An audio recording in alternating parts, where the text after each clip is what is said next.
क्या इंसान वक्त के पहिए को पीछे घुमा सकता है? क्या हम बीते हुए कल में जाकर अपनी गलतियों को सुधार सकते हैं? आज की कहानी एक ऐसे ही जुनूनी वैज्ञानिक की है जिसने अपने प्यार के लिए वक्त को ही चुनौती दे डाली। कहानी की शुरुआत होती है साल 1899 के न्यूयॉर्क शहर से, जहां अलेक्जेंडर हार्टडेगन नाम का एक नौजवान प्रोफेसर रहता है। अलेक्जेंडर कोलंबिया यूनिवर्सिटी में मैकेनिक्स पढ़ाता है। वह अपने काम में इतना खोया रहता है कि उसे दुनियादारी की कोई परवाह नहीं होती। उसका दिमाग हर वक्त नए नए आविष्कारों और वक्त की गुत्थियों को सुलझाने में लगा रहता है। लेकिन इस वैज्ञानिक की जिंदगी में एक बेहद खूबसूरत मोड़ आता है। अलेक्जेंडर एम्मा नाम की एक लड़की से बेइंतहा प्यार करता है। आज की रात अलेक्जेंडर के लिए बहुत खास है क्योंकि वह एम्मा को प्रपोज करने वाला है। अलेक्जेंडर तैयार होकर बर्फ से ढके एक खूबसूरत पार्क में एम्मा से मिलने पहुंचता है। अलेक्जेंडर बिना देर किए जेब से एक खूबसूरत अंगूठी निकालता है और एम्मा को प्रपोज करता है। एम्मा खुशी खुशी हाँ कह देती है, लेकिन तभी उस सुनसान पार्क के अंधेरे से एक हथियारबंद लुटेरा बाहर आता है और उन दोनों को घेर लेता है। लुटेरा बंदूक दिखाकर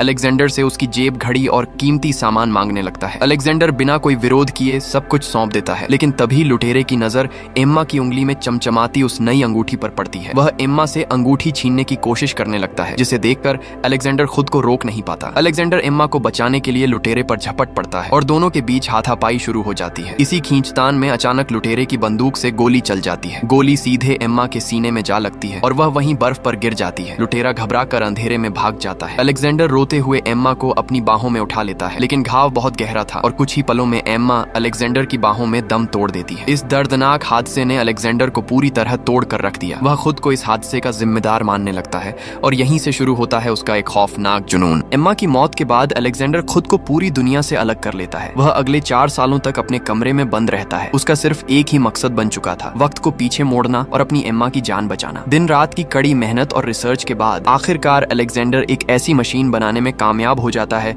जो समय की सीमाओं को पार कर सकती थी। उसने दुनिया की पहली टाइम मशीन का आविष्कार कर लिया था। साल 1903 में अलेक्जेंडर अपनी बनाई हुई चमचमाती टाइम मशीन पर बैठता है। वह मशीन के लीवर्स को घुमाता है और बीते हुए कल की तारीख सेट कर देता है। देखते ही देखते कमरे की घड़ियां तेजी से उल्टी घूमने लगती हैं। खिड़की के बाहर का मौसम बिजली की रफ्तार से बदलने लगता है और अलेक्जेंडर वक्त के पीछे के सफर पर निकल पड़ता है। वह ठीक उसी तारीख और समय पर वापस पहुंच जाता है जहां 4 साल पहले एम्मा की जान गई थी। वक्त के सफर से गुजरकर अलेक्जेंडर साल 1899 की उसी रात में वापस पहुंच जाता है। वह खुद को और एम्मा को उसी पार्क में बात करते हुए देखता है। अपनी आंखों के सामने एम्मा को दोबारा जिंदा देखकर अलेक्जेंडर की खुशी का ठिकाना नहीं रहता। वह ठान लेता है कि इस बार वह इतिहास को बदल कर रहेगा। जैसे ही पुराना अलेक्जेंडर एम्मा को अंगूठी पहनाता है, यह नया अलेक्जेंडर तुरंत बीच में पहुंच जाता है। वह एम्मा का हाथ पकड़ता है और उसे उस खूनी पार्क से दूर ले जाने का फैसला करता है। अलेक्जेंडर सोचता है कि अगर वे पार्क में रुकेंगे ही नहीं तो लुटेरा उन तक कभी पहुंच ही नहीं पाएगा और एम्मा सुरक्षित रहेगी। वह एम्मा को लेकर शहर के एक व्यस्त बाजार में आ जाता है। चारों तरफ लोगों की चहल पहल थी और रोशनी जगमगा रही थी। अलेक्जेंडर को लगता है कि अब खतरा टल चुका है और उसने अपनी किस्मत को बदल दिया है। वह एम्मा के लिए कुछ खरीदने के लिए एक दुकान की तरफ मुड़ता है, लेकिन तभी अचानक पीछे से एक तेज आवाज आती है। अलेक्जेंडर जैसे ही मुड़ता है, वह देखता है कि एक बेकाबू घोड़ा गाड़ी तेजी से एम्मा की तरफ बढ़ रही है। एम्मा को संभलने का मौका ही नहीं मिलता और वह गाड़ी की चपेट में आ जाती है। अलेक्जेंडर चीखते हुए उसकी तरफ भागता है, लेकिन तब तक बहुत देर हो चुकी थी। एम्मा की मौके पर ही मौत हो जाती है। अलेक्जेंडर इस भयानक मंजर को देखकर सन्न रह जाता है। वह समझ नहीं पाता कि अतीत को बदलने के बाद भी नतीजा वही क्यों निकला। उसे एहसास होता है कि वह चाहे जो कर ले, एम्मा की मौत को नहीं टाल पा रहा है। अगर वह पार्क में मरती नहीं तो सड़क हादसे का शिकार हो जाती है। इस गहरे रहस्य को सुलझाने के लिए अलेक्जेंडर तय करता है कि उसे भविष्य में जाना होगा। वह सोचता है कि आने वाले समय के वैज्ञानिकों के पास शायद इस बात का जवाब हो कि अतीत को बदला क्यों नहीं जा सकता। अलेक्जेंडर अपनी टाइम मशीन पर वापस लौटता है और इस बार भविष्य का समय सेट करके लीवर को आगे खींच देता है। अलेक्जेंडर अपनी टाइम मशीन का लीवर आगे की तरफ खींचता है और भविष्य के सफर पर निकल पड़ता है। वह साल 2030 में जाकर रुकता है। यहाँ की दुनिया पूरी तरह बदल चुकी थी। हर तरफ गगनचुंबी इमारतें थीं और आसमान में उड़ने वाली गाड़ियां दिखाई दे रही थीं। अलेक्जेंडर अपनी गुत्थी का जवाब ढूंढने के लिए न्यूयॉर्क की एक बेहद आधुनिक लाइब्रेरी में पहुंचता है। वहां उसकी मुलाकात एक वर्चुअल गाइड से होती है जो कि कंप्यूटर होलोग्राफ के रूप में इंसानों की मदद करता था। अलेक्जेंडर उससे सवाल पूछता है कि क्या अतीत को बदलना मुमकिन है, लेकिन वह होलोग्राफ अलेक्जेंडर अलेक्जेंडर की इस बात को सिर्फ टाइम ट्रेवल की कहानियों की तरह लेता है। उसे अलेक्जेंडर के सवाल का कोई वैज्ञानिक जवाब नहीं मिलता। निराश होकर अलेक्जेंडर आगे बढ़ने का फैसला करता है। वह मशीन में बैठकर कुछ साल आगे का समय सेट करता है और लीवर दबा देता है। इस बार वह साल 2037 में पहुंचता है, लेकिन जैसे ही वह मशीन से उतरता है उसे चारों तरफ तबाही और चीख पुकार सुनाई देती है। साल 2037 का नजारा देखकर अलेक्जेंडर के होश उड़ जाते हैं। हर तरफ तबाही मची हुई थी और लोग अपनी जान बचाने के लिए इधर उधर भाग रहे थे। अलेक्जेंडर को पता चलता है कि इंसान चांद पर कॉलोनियां बनाने के लिए वहां धमाके कर रहे थे, लेकिन एक भारी गड़बड़ी की वजह से चांद के टुकड़े टुकड़े हो गए। अब चांद के वे भारी मलबे उल्कापिंड बनकर सीधे धरती पर गिर रहे थे, जिससे पूरी मानव सभ्यता का अंत होने जा रहा था। हर तरफ से पत्थरों और मलबे की बारिश हो रही थी। अलेक्जेंडर अपनी जान बचाने के लिए भागकर वापस अपनी टाइम मशीन के पास पहुंचता है। जैसे ही वह मशीन पर बैठता है, एक बहुत बड़ा पत्थर उसकी मशीन के पास आकर गिरता है। इस जोरदार झटके की वजह से अलेक्जेंडर का सिर मशीन के पैनल से टकरा जाता है और वह बेहोश हो जाता है। बेहोशी की हालत में उसका हाथ मशीन के मेन लीवर पर ही टिका रह जाता है, जिससे लीवर पूरी ताकत से आगे की तरफ खिंच जाता है। अब टाइम मशीन बिना किसी कंट्रोल के बिजली की रफ्तार से भविष्य की ओर भागने लगती है। समय के कांटे इंसानी सोच से भी परे तेजी से घूमने लगते हैं। मशीन बिना रुके हजारों साल आगे बढ़ती रहती है। अलेक्जेंडर के बेहोश रहने के दौरान खिड़की के बाहर सदियां पलक झपकते ही गुजर रही थी। इंसानी सभ्यता पूरी तरह मिट चुकी थी। नए जंगल उग आए थे और धरती का पूरा नक्शा ही बदल चुका था। आखिरकार जब अलेक्जेंडर को होश आता है तो वह तुरंत मशीन का लीवर खींचकर उसे रोकता है। जब वह मशीन के मीटर को देखता है तो उसके पैरों तले जमीन खिसक जाती है। वह अब साल 802,701 में पहुंच चुका था, यानी आज से लगभग 8 लाख साल आगे की दुनिया। अलेक्जेंडर मशीन से नीचे उतरता है और देखता है कि पूरी धरती एक खूबसूरत हरे भरे जंगल में तब्दील हो चुकी है, जहां दूर दूर तक आधुनिकता का कोई नामो निशान नहीं था। तभी उसे घाटियों के किनारे इंसानों के कुछ अजीबोगरीब घर बने हुए दिखाई देते हैं, जो गुफाओं और चट्टानों पर लटके हुए थे। अलेक्जेंडर को समझ नहीं आता कि मानव सभ्यता इतनी पीछे कैसे चली गई। वह आगे बढ़ता है, जहां उसकी मुलाकात इस नई दुनिया के इंसानों से होती है, जिन्हें एलोई कहा जाता था। एलोई प्रजाति के लोग दिखने में बिल्कुल इंसानों जैसे थे, लेकिन वे बेहद सीधे और शांत स्वभाव के थे। अलेक्जेंडर को वहां मैरा नाम की एक लड़की मिलती है, जो इस नई दुनिया में इकलौती ऐसी इंसान थी जिसे पुरानी अंग्रेजी भाषा बोलनी और समझनी आती थी। मैरा अलेक्जेंडर का स्वागत करती है और उसे अपनी बस्ती में ले जाती है। अलेक्जेंडर देखता है कि ये लोग किसी आदिवासी कबीले की तरह सादा जीवन जी रहे हैं। यहाँ न कोई तकनीक थी और न ही इतिहास का कोई रिकॉर्ड। जब अलेक्जेंडर उनसे चांद के टूटने और पुरानी दुनिया के बारे में पूछता है तो वे लोग सहम जाते हैं। अलेक्जेंडर को एहसास होता है कि ये लोग किसी बहुत बड़े और गहरे डर के साए में जी रहे हैं। तभी अचानक बस्ती में एक अजीब सा सायरन गूंज उठता है। इस आवाज को सुनते ही सभी एलोई लोग डर के मारे चीखने चिल्लाने लगते हैं और अपनी जान बचाने के लिए इधर उधर भागने लगते हैं। अलेक्जेंडर समझ नहीं पाता कि आखिर ऐसा क्या हुआ है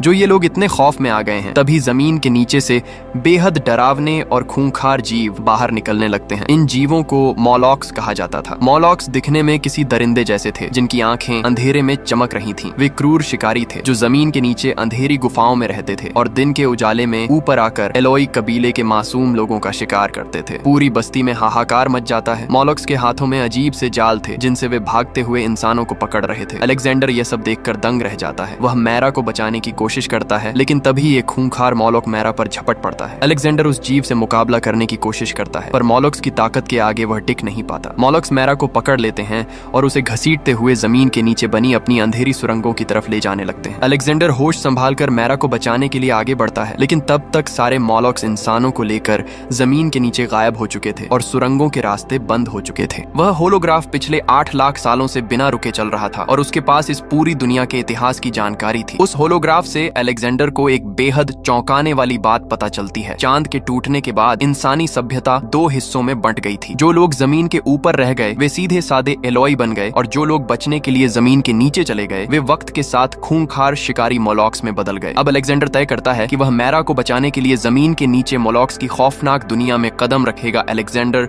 बिना अपनी जान की परवाह किए जमीन के नीचे बनी एक गहरी और अंधेरी गुफा के रास्ते मॉलॉक्स की दुनिया में उतर जाता है। वहां का नजारा किसी नरक जैसा था। चारों तरफ अजीब सी मशीनें लगी थीं और इंसानी हड्डियां बिखरी हुई थीं। तभी कुछ मॉलॉक्स अचानक अलेक्जेंडर पर हमला कर देते हैं और उसे बंदी बनाकर अपने राजा के पास ले जाते हैं। मॉलॉक्स का राजा, जिसे उबर मॉलॉक कहा जाता था, वह बाकी जीवों की तरह जानवर जैसा नहीं था। उसके पास इंसानों की तरह सोचने समझने की शक्ति थी और वह दिमाग से दूसरों को कंट्रोल कर सकता था। उबर मॉलॉक अलेक्जेंडर को देखकर मुस्कुराता है और उसका स्वागत करता है। वह अलेक्जेंडर के दिमाग को पढ़ लेता है और उसके अतीत के बारे में सब कुछ जान जाता है। अलेक्जेंडर उससे पूछता है कि तुम लोग मासूम एलोई लोगों पर अत्याचार क्यों करते हो। उबर मॉलोक जवाब देता है कि यह प्रकृति का नियम है, वे शिकारी हैं और एलोई उनका भोजन। इसके बाद अलेक्जेंडर उससे अपने जीवन का सबसे बड़ा सवाल पूछता है कि वह अतीत में जाकर एम्मा की जान क्यों नहीं बचा पाया। उबर मॉलोक अलेक्जेंडर के सवाल पर हंसता है और उसे एक कड़वा सच बताता है। वह कहता है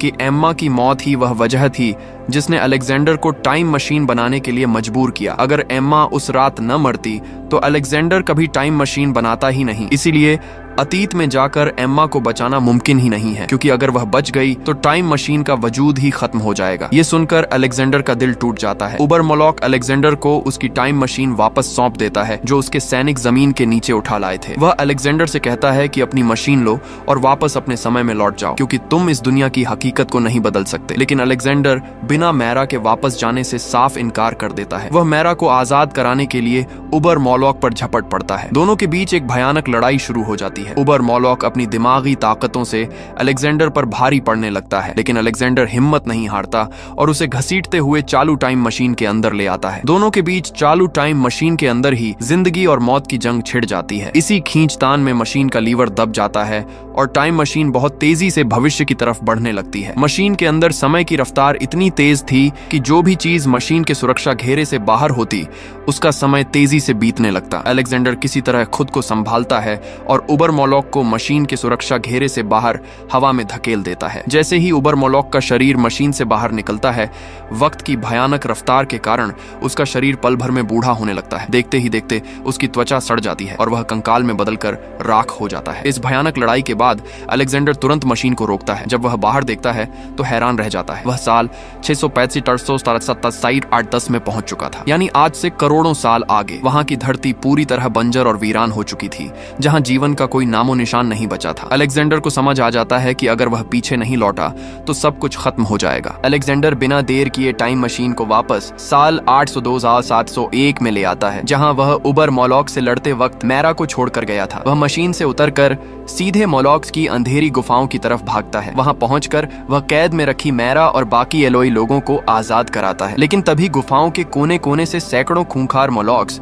उनके ऊपर हमला करने के लिए दौड़ पड़ते हैं। अलेक्जेंडर समझ जाता है कि इन अनगिनत जीवों से सीधे लड़कर नहीं जीता जा सकता। उन्हें हमेशा के लिए खत्म करने का सिर्फ एक ही रास्ता था, उसे अपनी सबसे कीमती चीज यानी अपनी टाइम मशीन को कुर्बान करना होगा। अलेक्जेंडर तेजी से भागकर अपनी टाइम मशीन के पास पहुंचता है। वह मशीन के मुख्य पावर सोर्स को ओवरलोड कर देता है और उसके गियर्स को इस तरह जाम कर देता है जिससे वह एक भयानक टाइम बम बन जाए। वह मैरा का हाथ पकड़ता है और उसे लेकर गुफा से बाहर की तरफ भागने लगता है। अलेक्जेंडर और मैरा पूरी ताकत से गुफा के मुहाने की तरफ दौड़ते हैं, जबकि पीछे से अनगिनत मॉलोक्स उनके बिल्कुल करीब पहुंच जाते हैं। तभी टाइम मशीन के अंदर एक जोरदार ब्लास्ट होता है। मशीन से निकलने वाली समय की विनाशकारी ऊर्जा एक बहुत बड़े एनर्जी वेव में बदल जाती है। यह वेव पूरी गुफा में बिजली की तरह फैल जाती है। इस ऊर्जा की चपेट में आते ही सभी मॉलोक्स पल भर में बूढ़े होकर राख में तब्दील होने लगते हैं। पूरा जमीन के नीचे का साम्राज्य ढहने लगता है। अलेक्जेंडर और मैरा ठीक आखिरी सेकंड में गुफा से बाहर छलांग लगाते हैं और उनके बाहर आते ही गुफा का रास्ता हमेशा के लिए बंद हो जाता है। मॉलोक्स का खौफ अब पूरी तरह से खत्म हो चुका था, लेकिन इस धमाके के साथ ही अलेक्जेंडर की टाइम मशीन भी हमेशा के लिए नष्ट हो जाती है। अब अलेक्जेंडर के पास अपने गुजरे हुए वक्त में वापस लौटने का कोई रास्ता नहीं बचा था। वह हमेशा के लिए इसी भविष्य की दुनिया में फंस चुका था। अलेक्जेंडर को अपनी मशीन के खोने का कोई अफसोस नहीं था, क्योंकि उसने समझ लिया था कि अतीत को बदलना नामुमकिन है, लेकिन हम अपने भविष्य को जरूर संवार सकते हैं। वह मैरा और बाकी एलोई लोगों के साथ इसी नई दुनिया में एक नई जिंदगी की शुरुआत करता है। वह उन्हें पुरानी दुनिया के तौर तरीके और जीना सिखाता है। कहानी के अंत में हमें साल 1903 का अलेक्जेंडर का वही पुराना कमरा दिखाया जाता है, जहां उसका पक्का दोस्त डेविड और उसकी बूढ़ी नौकरानी मिसेस वॉचिट खड़े हैं। डेविड खिड़की से बाहर देखते हुए उम्मीद जताता है कि अलेक्जेंडर जहां भी होगा खुश होगा और उसने अपने लिए एक बेहतर दुनिया ढूंढ ली होगी। इसके साथ ही यह बेहतरीन साइंस फिक्शन कहानी यहीं खत्म होती है। अलेक्जेंडर ने एम्मा को तो नहीं बचाया, पर उसने भविष्य के इंसानों को एक नया जीवन दे दिया। अगर आपको यह टाइम ट्रैवल की कहानी पसंद आई हो तो वीडियो को लाइक और चैनल को सब्सक्राइब जरूर करें। मिलते हैं अगली शानदार कहानी में।